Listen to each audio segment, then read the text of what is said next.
එසේම ආශිර්වාද කරන්න බලාපොරොත්තු වෙනවා. අපි අවසන් කරමු නේද? හොඳයි. අපි මේ රැස් කරගත්තා වූ මේ සකල විද පුණ්‍ය ශක්තිය අපි දෙවියන්ට අනුමෝදන් කරමු. මේ ඥාතීන්ට අනුමෝදන් කරමු. ඒ නම් සඳහන් කළා වූ හැම දිනාට වගේම මේ හැම දිනාගේම පරලෝසෙපත් වුණා වූ සියලු ඥාති මේ පින් ලබත්වා, මේ පින් අනුමෝදන් වෙත්වා, සසරින් සුවපත් වෙත්වා, අමා මහ නිවනින්ම නිවී සැනසෙත්වා.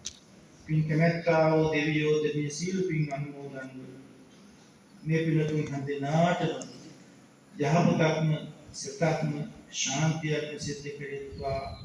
මේ කල් දායකත්වයේ දරණ කල්‍යාණ මිත්‍ර සංසදයේ පින්තුන් පින්වතියන් හැම දිනාටම යම යහපත නිදුක් නිරෝගී සුවපත් භාවයේ දිනු කෙරෙත්වා. මේ ලක්ෂ සිදුවේ සියම් දිනාටම යම යහපත ශාන්තියම සිද්ධ කෙරෙත්වා. මේ දෙවියෝද පින නොමගන්නා වූ දෙවියෝද ප්‍රාර්ථනීය බෝධියකින් උතුම් නිවන් සුවපත් කෙරෙත්වා පින් ප්‍රතිමයි. අපි ඥාතීනට දෙවියන්ට පින් අනුමෝදන්.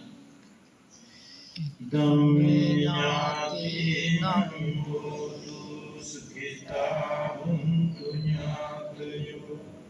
ධම්මේ ඥාතීනං හෝතු සුඛිතා හුන්තු ඥාතයෝ. ධම්මේ ඥාතීනං හෝතු සුඛිතා හුන්තු ඥාතයෝ.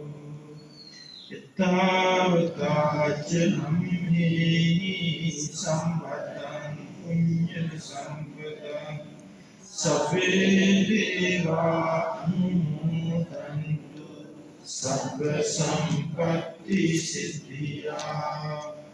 ආකාශත්තා ච භුම්මත්තා දේවානාගා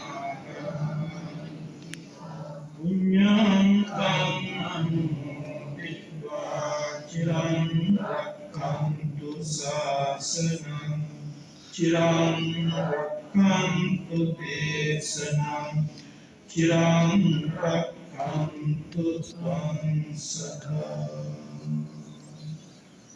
සීලස නිච්ඡං වද්ධාපචායිනෝ චත්ත